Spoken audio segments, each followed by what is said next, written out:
Assalamualaikum warahmatullahi wabarakatuh.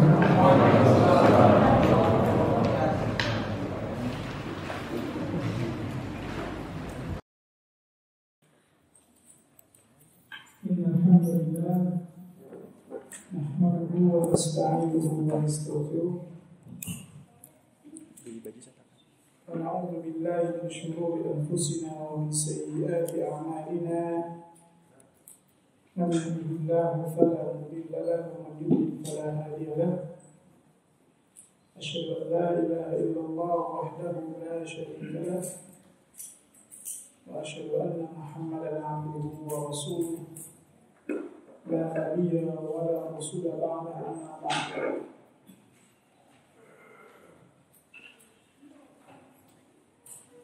Ya ayyuhalladzina amanu taqullaha haqqa tuqatih wa la tamutunna illa wa antum muslimun.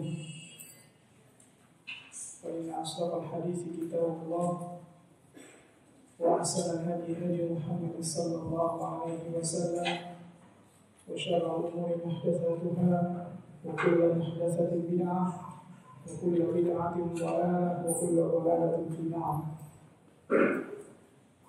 Nah, ikhwati fillah, a'azani Allah wa iyyakum jami'an. Kita akan lanjutkan pembahasan kitab Al-Wajibatul Mutahakkimatul Ma'rifah 'ala kulli muslimin wa muslimah, yang wajib dan harus diketahui oleh setiap muslim dan muslimah. Dan kitab ini ditulis oleh Syekh Abdullah bin Ibrahim Al-Qur'ani rahimahullah ta'ala. Sekarang kita masuk di bab yang ketiga, yaitu syarat-syarat la ilaha illallah. Ini yang di mana ada, yaitu yang bisnis atau apa?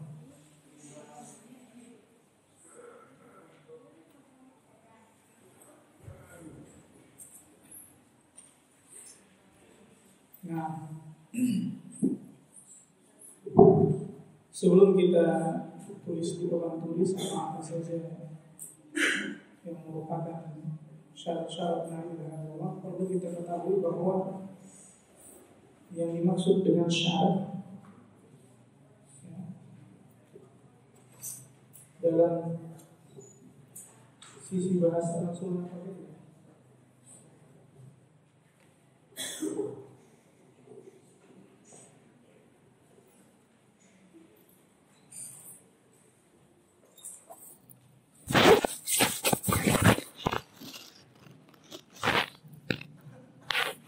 Ya, dari sisi bahasa syarat itu alamah, tanda ya. Dalam Al-Quran itu disebutkan faqad jaa asyratuha, telah datang tanda-tandanya. Berarti asyrat itu tanda-tanda. Adapun dalam istilah syar'i, maka syarat itu ma yalzamu min adamihi al-adam wa la yalzamu min wujudihi al-wujud. Ini definisi yang disebutkan oleh para ulama. Kalau di bahasa Indonesia kan, sesuatu yang tidak adanya dia ma yalzamu min adamihi. Kalau dia tidak ada, maka tidak ada yang disyaratkan.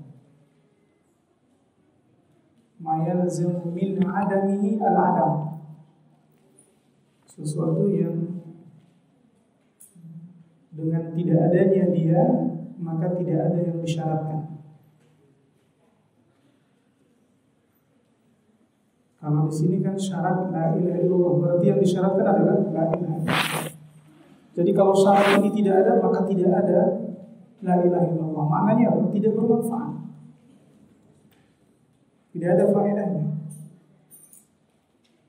Wala yalzamu min wujudihi wujud, dan dengan keberadaannya tidak melazimkan adanya yang disyaratkan.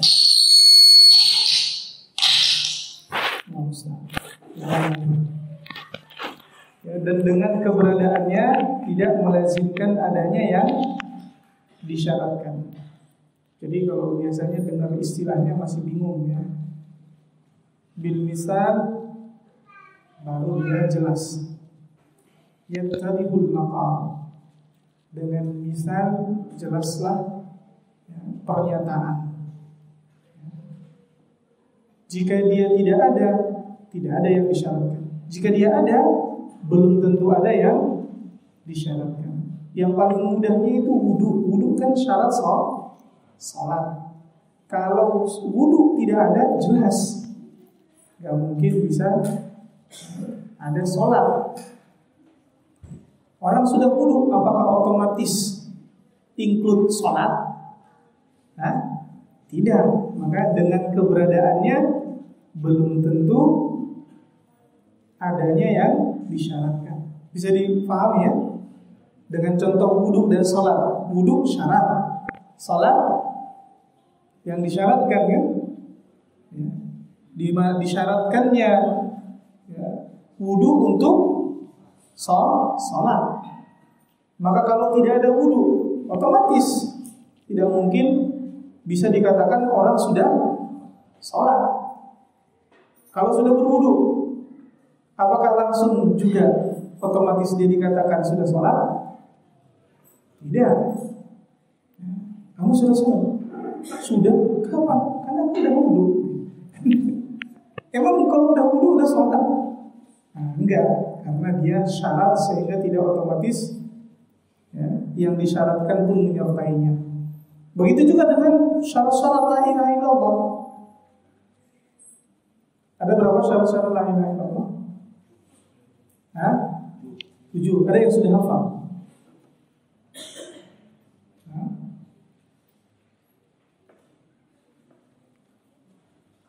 Ini wajib Pak. Nih makanya tadi judul kitab kita Pak, yang wajib dan harus. Ya. Waktu selama ini pernah mempelajarinya tapi tidak menghafalnya, nah ini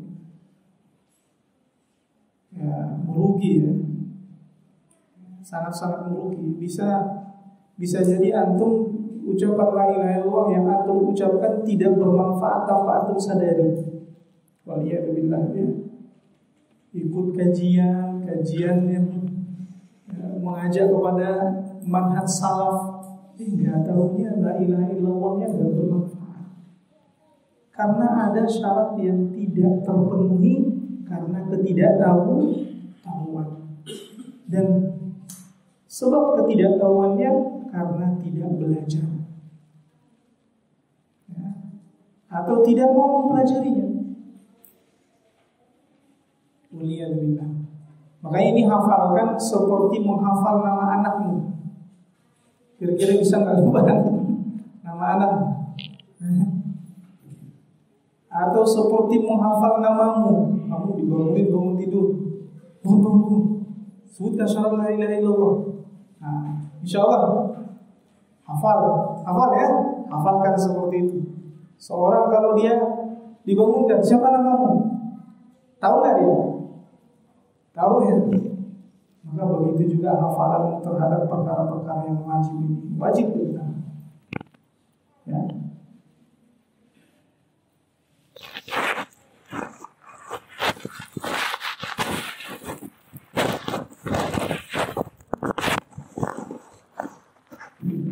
Tujuh, mudah dia menghafalkan. Yang poin yang paling penting, poin yang pertama. Syarat yang pertama adalah ilmu. Mengilmui maknanya nafyan wa isbatan, secara penafian, peniadaan dan penetapan. Ya. Ini mengilmui makna la ilaha illallah.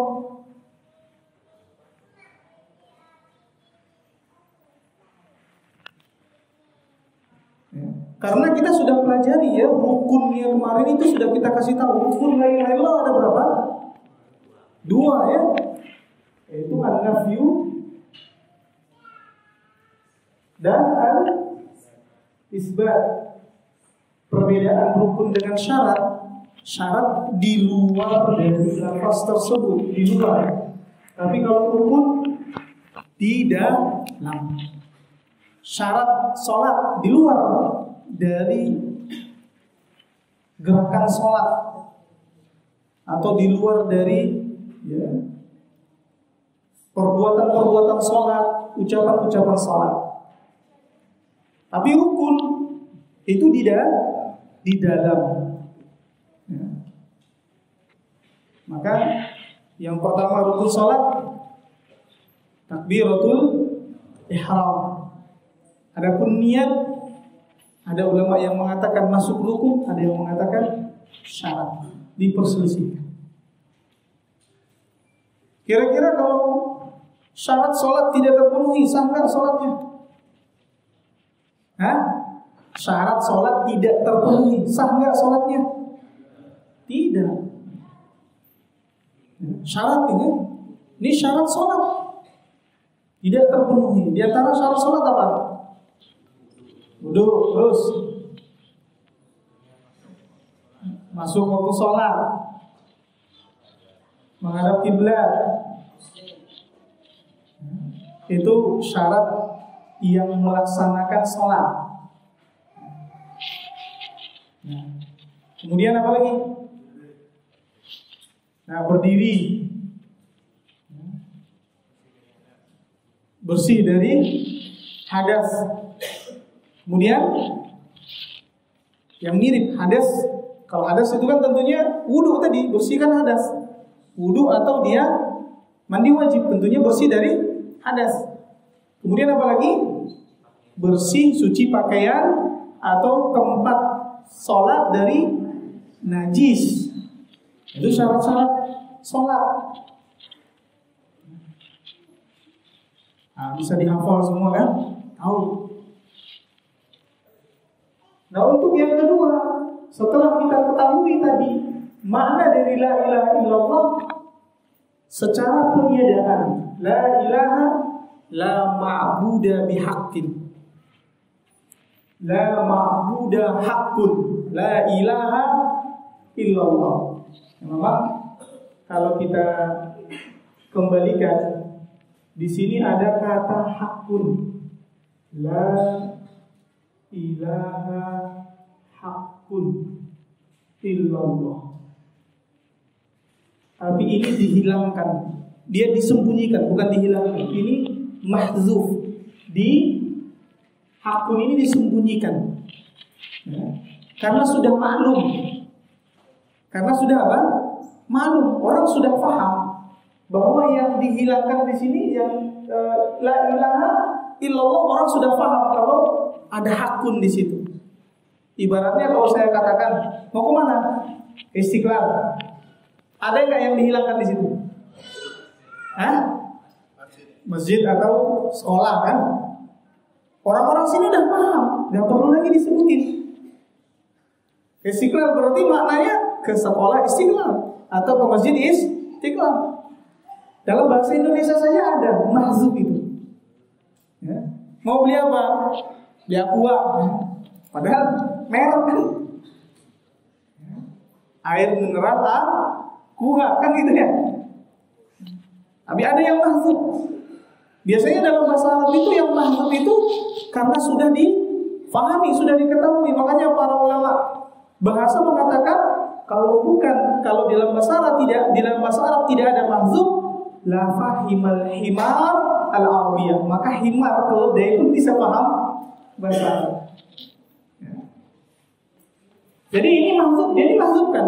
Asalnya adalah la ilaha haqqun illallah.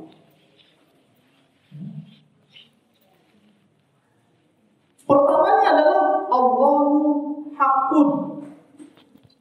Allahu haqqun. Dalam firman Allah Subhanahu wa taala, "Dzalika bi anna Allaha huwal haqq." Dzalika bi anna Allaha huwal haqq. Jadi dalam surah Luqman ayat 30 atau 31. Surah Luqman ayat 30. 30 atau 31 Allah Ta'ala lupa, tapi di 30-an 30 atau 31, 33 antara 30 gitu ya, bisa antum cek. Dzalika bi anna Allah huwal haq. Dzalika bi anna Allah huwal haq. Di sini penekanannya banyak. Asalnya adalah Allahu haqqun. Allah hakun, yaitu Allah yang berhak diibadahi. Itu maknanya. Allah yang berhak diibadahi. Didahului dengan la ini adalah la linafil jinsi.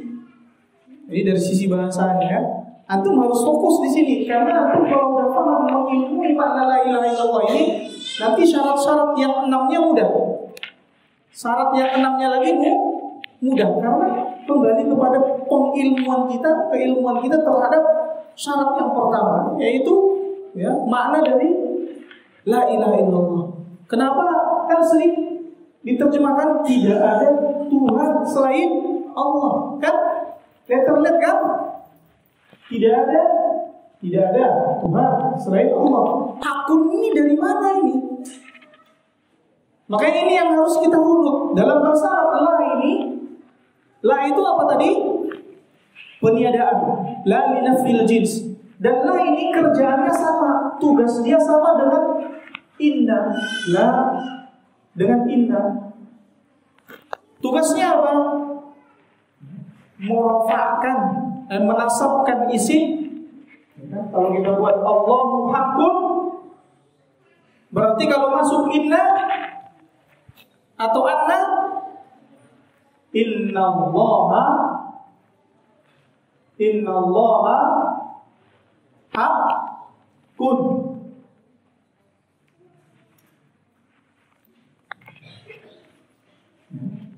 Inna Allah haqqun.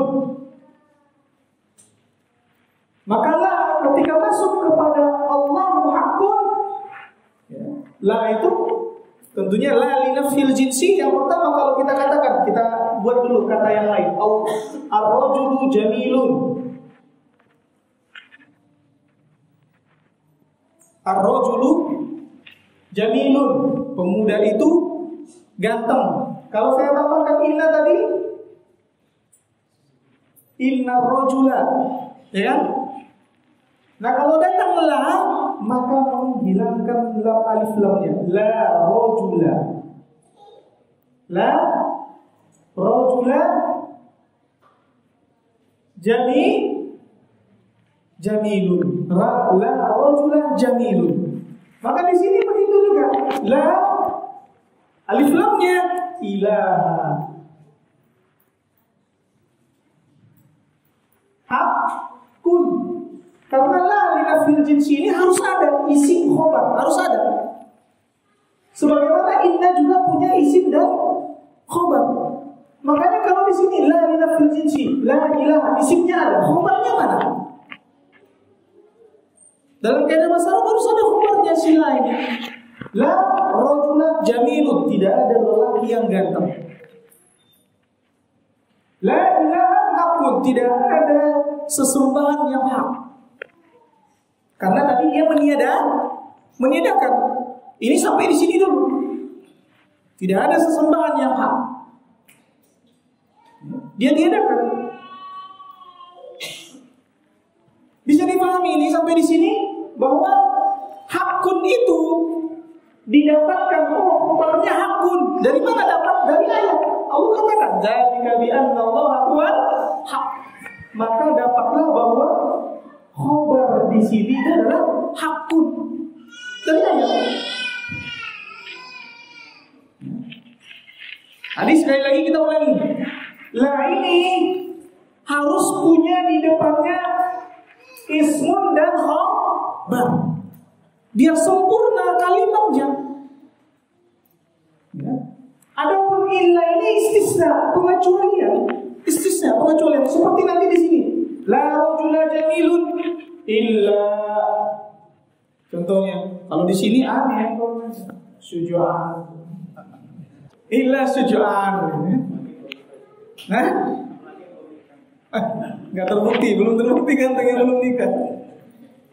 Maka ada istisnya. Awalnya ladis itu adalah peniadaan. Bisa dipahami? Bisa nggak Pak? Sehingga kalau ada orang yang mengatakan tidak ada Tuhan selain Allah, terjemahan Bapak salah. Karena Allah itu butuh isim dan khobar. Ya, tidak ada Tuhan, mana khobarnya Pak? Khobarnya apa? Ya. Sehingga sebagian orang-orang mau mengatakan khobarnya wujud. La ilaha wujudan. La ilaha wujudu, ya. Karena dia tadi inna itu dengan la sama dia tugasnya. Menasabkan isim dan merofakkan khobar. Tugasnya sama dalam mempengaruhi kata setelahnya. Tapi artinya tentunya berbeda. Dia ini meniadakan, ya, menafikan atau meniadakan jenis yang di depannya. Seperti ini jenis orang yang di depannya dia tiadakan. La rajula, ar-rajul, jadi jenis seseorang. Maka dia tiadakan. La rajula jamilun. Ini bisa dihilangkan kalau sudah diketahui bahwa yang dimaksudkan adalah kegantengan, ya. Bisa dihilangkan sehingga kita buat. Mana itu? Ini hapus. Oh, ini. La rajula illa syuja'an. Sudah dipahami apa yang ditiadakan? Sifatnya dan tidak ada lelaki yang ganteng kecuali syuja'an. Ini jadi merasa ganteng sendiri. Bisa dihilangkan kalau sudah difahami apa khobarnya. Seperti kalau saya katakan la rajula fil masjidi. La rajula fil masjidi. Tidak ada lelaki di masjid. Berarti yang ditiadakan apa? Keberadaannya. La rajula mawjudun fil masjid. Ini keterangan dia kan, fil masjid ini keterangan. Kata sempurna harus terdiri dari mubtada dan khabar sebelum didatangi la. Mubtada khabar. Allahu haqqun. Allah apa? Mubtada. Haqqun khabar. Kalau dalam bahasa Indonesia apa? DM. Ingat, bukan subjek predikat objek, itu jumlah fi'liyah nanti. Subjek predikat objek itu jumlah fi'liyah. Kucing memakan. Kalau dalam bahasa Indonesia begitu, kucing memakan ikan atau kucing makan ikan. Subjek predikat objek. Ada objek maf'ulun bih. Maka dalam bahasa Arab itu jumlah fi'liyah. Kalau mubtada khabar dalam bahasa Indonesia DM, diterangkan menerangkan. Ingat Pak? Hah? Ingat, ini DM. Allah benar. Maha benar. Atau Allah hak. Hak tidak bahasa Indonesia.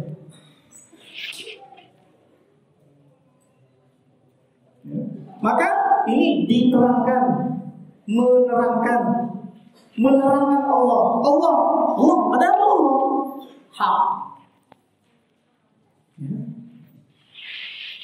Pemuda itu, ada apa pemuda itu? Ganteng.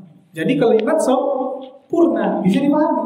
Kalau sudah salah satu aja, Allah belum bisa dipahami. Satu kata. Makanya kenapa tadi kita katakan ilah saja tidak bisa dipahami. Allah,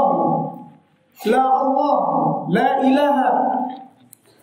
Tidak bisa dipahami. Maka harus ada khabarnya. Khabarnya mana? Disembunyikan. Kenapa disembunyikan? Karena sudah dimaklumi. Makanya Abu Jahal tahu dia kalau yang disembunyikan itu apa? Hakun. Abu Lahab tahu, orang-orang Quraisy tahu. Yang disembunyikan itu apa? Hakun. Makanya mereka nggak mau terima mengucapkan kalimat itu. Makanya kalau ditanya apa makna la ilaha illallah dalam bahasa Indonesia, silakan sebutkan dengan bahasa apapun. Yang terpenting di situ ada hakun. Tidak ada yang berhak diibadahi dengan benar selain Allah. Tidak ada yang berhak disembah. Tidak ada sesembahan yang hak selain Allah. Tidak ada yang berhak disembah dengan hak selain Allah. Silakan. Yang penting di situ ada apa? Hakun. Atau terjemahkan hakunnya dengan benar, tidak masalah. Tidak ada Tuhan yang benar selain Allah. Bisa. Paham Bapak? Coba jawab kalau begitu. Makna la ilaha illallah. Siapa ditanya? Makna la ilaha illallah. Apa makna la ilaha illallah? Nah, itu paling dekat. Tiada Tuhan yang berhak disembah dengan benar kecuali Allah. Nah, nggak apa-apa. Berhak disembah dengan benar. Double di sini. Berhak itu hak itu benar. Itu sudah hak benar satu arti. Tapi nggak masalah. Jadi karena datang sebagai penegasan. Ketika dia diulang dua kali, penegasan. Kecuali Allah, penetapan. Illa istisnanya di sini sebagai apa? Penetapan. Sehingga lebih kuat pernyataan Allahu Haqqun dengan la ilaha illallah, mana yang lebih kuat? La ilaha illallah, karena ditiadakan dulu semua sesembahan yang hak, ditetapkan hanya Allah. Kalau seseorang mengatakan Allahu Haqqun, Allah yang berhak diibadahi, masih ada kemungkinan dia mengatakan Allah berhak diibadahi. Berhala juga berhak diibadahi, Isa juga berhak diibadahi. Ada kemungkinan dia nggak salah mengatakan Allah berhak diibadahi. Tapi kalau dia sudah mengatakan la ilaha illallah, tapi dia masih mengatakan ada sesembahan yang lain yang hak, berarti batallah la ilaha illallahnya. Dia selisihi sendiri ucapannya. Paham Bapak? Ya? Paham sampai di sini? Adapun ilah ini pengecualian. Jadi semua sesembahan tidak ada, semua sesembahan tidak berhak diibadahi kecuali Allah. Maka itu lebih, ya, maknanya lebih dalam dibandingkan hanya mengucapkan Allahu Haqqun. Baik. Ada pertanyaan? Iya.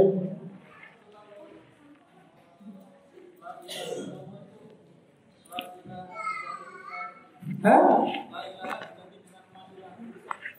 Oh, enggak. Karena la linafil jinsi, kegunaannya menafikan jenis, meniadakan jenis. Nah, jangan ganti-ganti. Kalau lain. Karena tugasnya nanti berbeda. Lagi. Paham? Nah, artinya salah. Tidak ada Tuhan selain Allah. Berarti kurang. Coba, tidak ada Tuhan selain Allah. Salah artinya. Dari sisi, ya, pengucapannya pun salah. Menyalahi realita. Satu, yang pertama dia menyalahi akal. Ya. Kemudian menyalahi dalil syar'i. Menyalahi dalil syar'i. Kalau dikatakan menyalahi akal, lihat banyak Tuhan. Tidak ada Tuhan selain Allah, kata dia. Padahal banyak Tuhan kan. Tapi kalau kita katakan tidak ada Tuhan yang hak, itu Tuhan. Oh iya, itu Tuhan, tapi tidak hak. Itu dipertuhankan tidak hak. Ini dipertuhankan tidak hak. Itu dipertuhankan tidak hak. Yang hak hanya Allah. Karena kalau Bapak bilang tidak ada Tuhan selain Allah, wah ini Tuhan kami, kata orang Nasrani.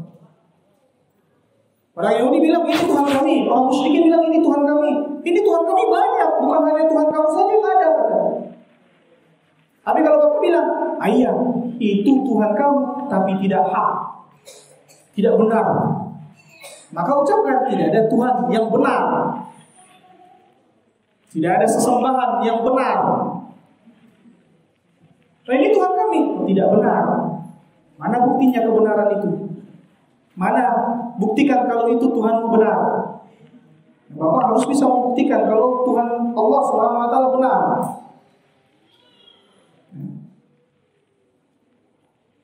Bagaimana cara membuktikannya? Nah, kita sudah sebutkan kemarin. Al-usul salasah. Idza qila laka man rabbuka.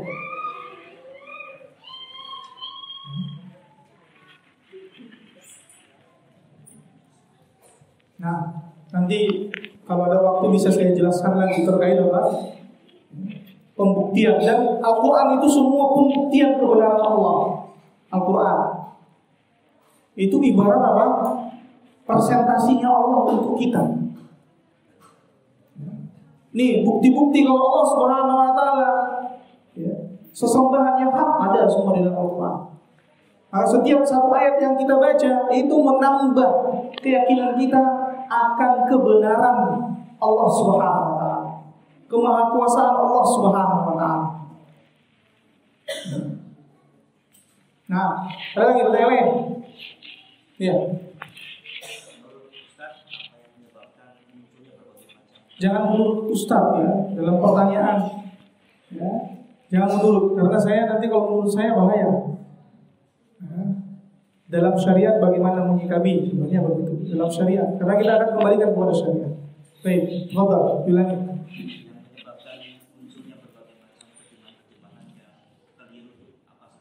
Karena tidak memahami bahasa Arab dengan benar. Ya. Dia memahami mengartikan ini dengan bahasanya dia. Lebih pintar Abu Jahal daripada dia berarti. Kalau bisa terjemahnya berarti Abu Jahal, Abu Lahab. Karena memang mereka itu orang Arab asli. Makanya untuk memahami bahasa Arab kembalikan kepada kaidah-kaidah bahasa Arab. Tadi kan kita kembalikan. Ini apa? La linafil jinsi. Maka kalau ada la linafil jinsi setelahnya isim dan khobar. Cari dulu mana khobarnya. Kalau dia katakan illallah, salah. Illallah itu istisna, pengecualian. Ada pengecualian kalau sudah sempurna kalimat. Kita jelaskan secara bahasa. Ini secara bahasa penjelasan tadi. Secara syar'i yang menguatkan bahwa la ilaha illallah, la ilaha di sini ada hakun. Nih di dalam surah Luqman, dzalika bi anna Allah huwal haq. Secara syar'i ada penguatan dari sisi bahasa, ada juga penguatan dari syar'i, dari akal. Kita katakan bahwa kalau diartikan tidak ada Tuhan, punya banyak Tuhan-Tuhan. Dari sisi akal, sehingga kita bisa membantah orang yang mengartikan tadi serampangan dari sisi bahasa, dari sisi syar'i, yaitu dari ayat dalil, kemudian dari sisi akal. 3 penguatnya. Bisa nggak dia bantah? Kan gitu. Nah, sudah. Dan kita sebutkan yang ke-6-nya lagi. Saya hapus ini ya.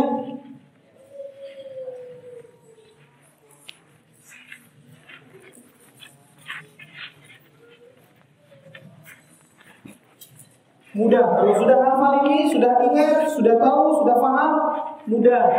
Yang kedua, yakin. Yakini tadi, makna yang sudah kita tahu tadi, makna dari la ilaha illallah yang sudah kita pahami, yakini. Ya, yakini. Kemudian yang ketiga, al-ikhlas. Saat mengucapkan la ilaha illallah itu ikhlas, hanya mengharapkan wajah Allah. Tidak mengharapkan yang lainnya. Sehingga ilmu, yakin, ikhlas. Kemudian apa? As-sidqu, jujur. Dia ucapkan jujur. Apa yang diucapkan oleh lisannya memang sesuai dari hatinya. Itu kejujurannya. Jangan kayak orang munafik. Ya. Orang munafik tidak sesuai lisannya dengan hatinya. Kalau dia ucapkan tidak ikhlas, maka dia syirik, musyrik. Berarti nggak faedah kalau dia mengucapkan la ilaha illallah tapi tidak ikhlas. Dia mengucapkan la ilaha illallah tapi nggak yakin. Kamu yakin nggak yang kamu ucapkan? Enggak. Faedah nggak? Nggak faedah. Tahu nggak maknanya begini? Tahu. Dia tahu maknanya bahwa tidak ada yang berhak, makna dari la ilaha illallah, tidak ada yang berhak diibadahi selain Allah. Yakin nggak kamu kalimat itu? Tidak. Berarti nggak berguna. Dia ucapkan pun la ilaha illallah 1000 kali, 2000 kali sehari, kemudian tidak, syarat-syaratnya tidak terpenuhi, dia tidak bermanfaat. Kemudian mahabbah. Mahabbah apa? Cinta. Ketika dia mengucapkannya dibarengi dengan rasa cinta. Cinta kepada lafaznya, lafaz la ilaha illallah itu sangat antum cintai. Antum pernah nggak saat-saat apa jatuh cintanya sama istri dulu itu, ya, nama dia dipanggil, mana nih? Itu tergantung aku. Kan dengan ininya apa namanya, waktu terkadang apa berkurang. Sebahagian seperti itu. Kan masa-masanya itu kan ada. Sekarang terkadang yang mempertahankan anak gitu kan. Karena pada prinsipnya saat ada istri, wah cintanya sama istri. Saat ada anak, pindah ke anak. Saat ada cucu, pindah ke cucu. Kan begitu. Itu fitrah. Sehingga ketika ada baru punya istri, lupa orang tua, istri aja yang ingat. Ada anak, mulai lupa istri, anak aja yang ingat. Fitrah yang Allah Subhanahu wa taala berikan. Nah, intinya apa? Kecintaan kita kepada kalimat la ilaha illallah harus dibarengi ucapan-ucapan kita, ilmunya, pengetahuan kita dibarengi juga kecintaan saat mengucapkannya, juga terhadap konsekuensinya. Apa yang menjadi konsekuensi kalimat la ilaha illallah? Yaitu syariat-syariat ini. Sehingga kita harus cintai semua syariat. Ya, kita cintai. Yang pertama, cinta dulu kepada apa? Lafaznya. Ada lafaz dituliskan, antum harus cintai. Sehingga mengucapkan ketika antum tuliskan la ilaha illallah, tidak sembarangan antum letakkan. Karena antum sangat mencintai lafaz ini. Kalimat ini sangat antum cintai. Kira-kira orang yang sangat mencintai suatu kalimat sembarangan gak dia letakkan itu? Kan tidak. Nah, ini syarat yang kelima. Kemudian yang keenam, al-inqiyad, tunduk. Tunduk terhadap apa? Konsekuensi la ilaha illallah. Terkhusus yang wajib, perkara-perkara yang wajibnya dia harus tunduk.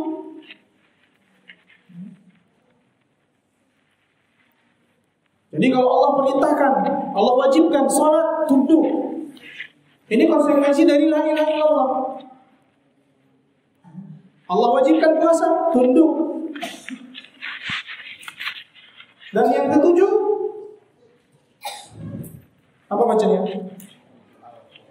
Al-qabul, ya, jangan salah baca ya. Kalau salah baca di sini al-qabul, bahaya. Lawan dari, kebalikan dari dubur, ya, dubur. Tapi al-qabul, menerima. Menerima konsekuensinya, yaitu menerima syariat. Pembagian harta warisan sebegini laki-laki, sebegini perempuan, terima. Konsekuensi dari la ilaha illallah. Ada syariat ini, ada syariat itu, terima. Semua yang menjadi syariat ketika kamu tahu itu adalah syariat Allah, terima. Karena semua syariat Allah merupakan konsekuensi dari kalimat la ilaha illallah. Udah ya, yakin, ikhlas, jujur, cinta, tunduk, menerima. Pertama tentunya mengilmu. Dan di bab yang keempat itu dalil-dalilnya. Dalil ikhlas ada. Kenapa al-ilmu itu disebut sebagai syarat dari la ilaha illallah? Ada fa'ala annahu la ilaha illallah. Kemudian kenapa ayat al-yaqin itu juga termasuk dari syarat la ilaha illallah? Ada di kitab kan? Ada.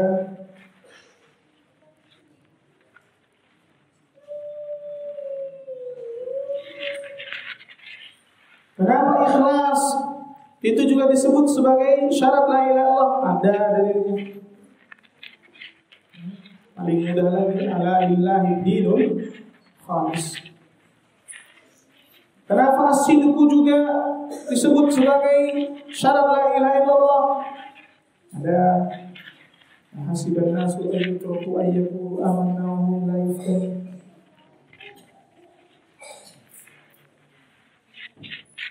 Laqad fatanna alladziina min qablihim fala ya'lamanna Allahu alladziina sadaqu fala ya'lamanna al-kadhibin. Al-mahabbah ada dalilnya. Walladzina amanu asyaddu hubban lillah. Al-inqiyad ada dalilnya. Wa aslimu lahu wa anibu ila rabbikum wa aslimu lahu. Dalil al-qabul ada dalil. Paham? Insyaallah ya. Ada pertanyaan? Yang terpentingnya tadi poin pertama saja. Ya.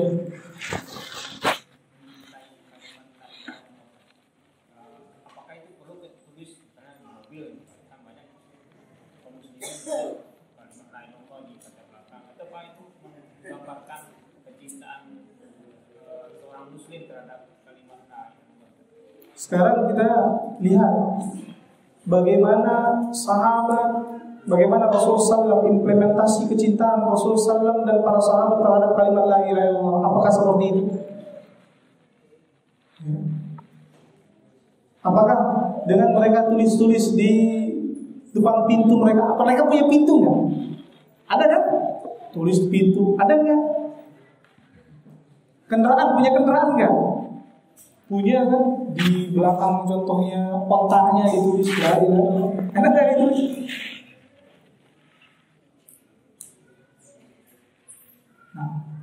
Sehingga implementasi kecintaan kita kepada la ilaha illallah, kalimat la ilaha illallah adalah dengan sering melafazkan. Itu yang dicontohkan oleh Rasulullah SAW dan para sahabat. Mereka zikirkan. Nabi Musa alaihissalam juga begitu. Ketika Nabi Musa alaihissalam meminta kepada Allah Subhanahu wa taala, ya Allah, ajarkan kepadaku kalimat yang aku bisa berdoa kepadamu dengannya dan mengingatmu, yaitu berzikir. Ad'uka wa adhkuruka biha. Kemudian Allah SWT katakan, Qul ya Musa la ilaha illallah. Wahai Musa, ucapkan la ilaha illallah. Kemudian Nabi Musa mengatakan, Ay Rabbi, kullu ibadika yaquluna hadha. Semua hamba-Mu mengucapkan ini. Maka Allah SWT mengatakan, Ya Musa, law anna as-samawati as-sab'a wa amirahunna ghairi. Kalau seandainya 7 lapis langit beserta isinya, beserta penghuninya selainku.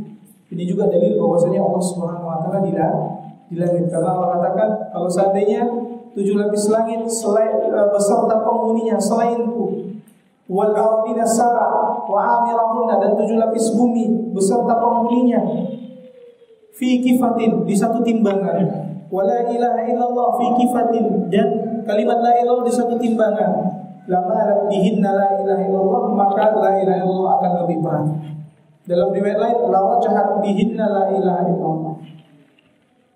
Berarti upaya atau bentuk kecintaan kita bagaimana? Lafazkan, zikirkan. Ini ditempel-tempel tapi tidak dizikirkan. Nah, Allah Ta'ala alam. Walaupun sebagian ada yang mengatakan memperbolehkannya dengan syarat dia menjamin akan terjaganya lafaz tersebut. Ya, bisa menjaminnya. Atau kegunaannya adalah tidak sebagai hiasan, namun dengan seperti itu bisa mengingatkan dia tentang lafaz tersebut. Contohnya dia adalah orang yang lalai berzikir. Orang yang apa? lalai berzikir, maka dia pun taruh di depan pintunya. La ilaha illallah. Dia taruh di samping kamarnya, di samping dinding kamarnya itu. La ilaha illallah. Sehingga kalau dia tiduran, lalai dia berzikir, dia lihat, kemudian atau di dapur tempat kerjanya dia sebut dituliskan di situ sehingga kalau kita lagi kerja ya dia lalai ya, maka dia lihat dia ucapkan la ilaha illallah la ilaha illallah dia lafazkan dia disikirkan itu sebab untuk membantu dia mengingatnya sebagian hanya hiasan la haula wala quwwata illa billah bukan hiasan kalimat la ilaha illallah bukan hiasan bukan hiasan di mobil, bukan hiasan di rumah, tapi dia sejatinya adalah hiasan di hati kita. Tanamkan dia atau tanamkan dia dalam hati kita. Orang-orang kadang yang menggantung-gantung ini jarang dia lafazkan. Nah, ada pertanyaan lain? Cukup, iya.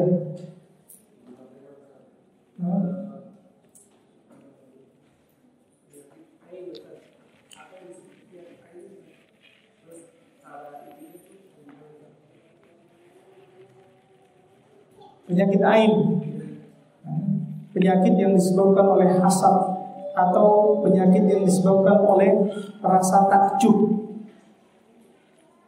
Orang takjub dia kan hasad, tapi takjub dengan pandangan dia melihat terkena, orang itu pun sakit karena dia tidak melafazkan masya Allah.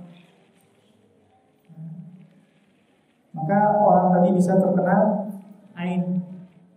Dan biasanya orang yang terkena ain karena dia juga jarang berzikir, dia tidak berzikir, bentengnya lemah, zikir pagi petangnya tidak, atau dalam kesehariannya jarang berzikir, sehingga terkena penyakit ain. Atau orang yang melihat asap karena kegantengannya atau mungkin karena kelebihannya, kemudian datang hasad. Untuk mengobatinya itu disebutkan dalam sebuah riwayat bekas air mandi orang yang hasad itu secara jelas. Ada yang ingat antara itu?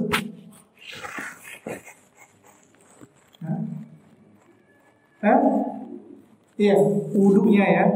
Jadi orang yang tadi hasad tadi tentunya dicari siapa orang ini diwudukan entar ya. Karena pasti itu agar ilmunya benar-benar. Ini masih zon setengah-setengah.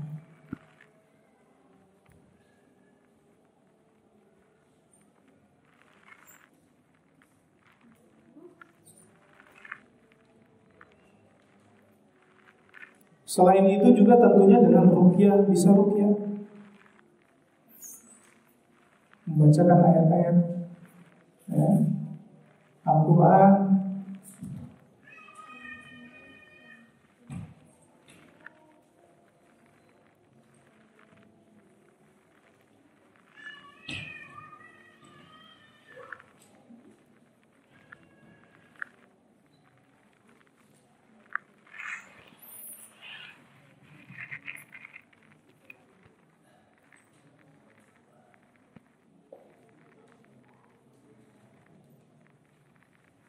Jadi karena Aisyah radhiyallahu anha berkata,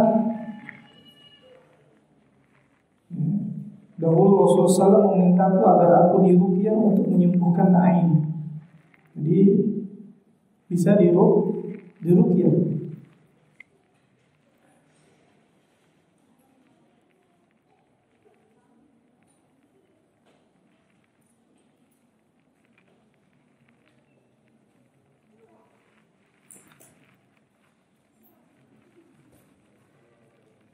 Juga cara yang lain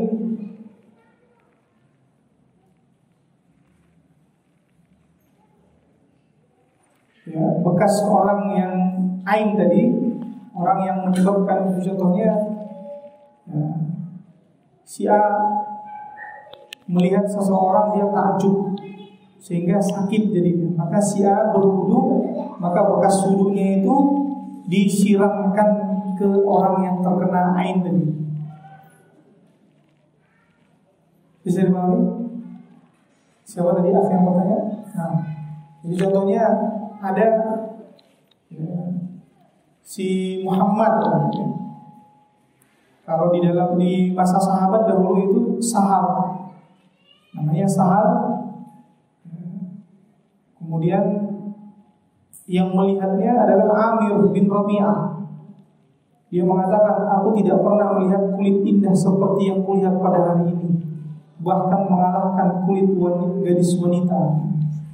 Jadi dia melihat kulitnya si Sahal ini indah banget nih, tapi dia nggak bilang Masya Allah.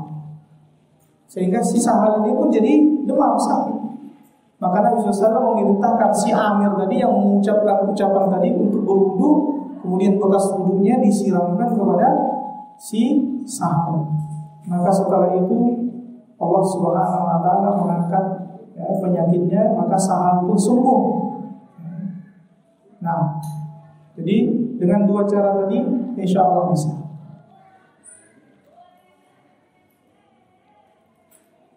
Maka cara diantara juga ya, orang yang memandang dengan pandangan kagum, khawatir bisa menyebabkan ain pada benda yang ia lihat, maka cegahlah perburukan tersebut dengan mengucapkan Allahumma barik alaih.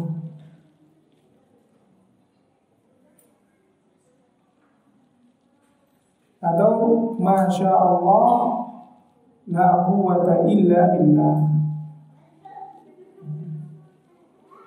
Seseorang yang melihat sesuatu ya, dia mengucapkan Masya Allah la quwwata illa billah.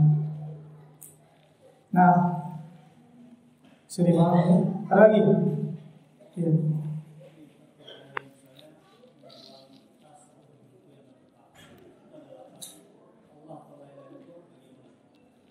Maka para ulama menyebutkan bahwa yang ada lafaz-lafaz ayat atau lafaz Allah ya, dibakar. Nah, Allah Ta'ala alam. Jadi kan itu syarat la ilaha illallah ada 7. Kalau seandainya keseharian kita tuh kadang poin ke-7 kurang di diri kita itu, apakah otomatis membatalkan la ilaha illallah kita tuh? Ya, kalau salah satunya tidak ada maka batal. Kalimat la ilaha illallah yang diucapkan tidak bermanfaat. Makanya kita harus benar-benar perhatian dengan 7 syarat ini. Satu saja tidak ada, maka la ilaha illallah yang diucapkan tidak bermanfaat. Tapi bisa nggak seseorang itu dari yang 7 ini nggak hafal namun dia terapkan? Bisa. Mungkin dia benar-benar mengetahui, mengilmui makna la ilaha illallah. Dia yakini, dia mengucapkannya dengan ikhlas, dia disertai dengan kejujuran, juga ya, dibarengi dengan kecintaan, tunduk terhadap konsekuensinya dan menerimanya. Dia terapkan, amalkan, tapi nggak hafal dia urutannya begini nggak hafal. Atau ada orang yang hafal tapi nggak diamalkan, nggak bermanfaat. Tentunya dengan menghafalnya apa kegunaannya? Ketika kita tahu, kita hafal, sehingga kita di koridor itu terus. Oh ini saya harus benar-benar terima. Ini syarat la ilaha illallah ini. Ada syariat yang baru dia ketahui. Oh ini syariat, saya harus terima. Oh ini kewajiban, saya harus tunduk. Ya. Nah, ada lagi? Cukup. Subhanallah wa bihamdihi, asyhadu an la ilaha illa anta, astaghfiruka wa atubu ilaik. Assalamualaikum warahmatullahi wabarakatuh.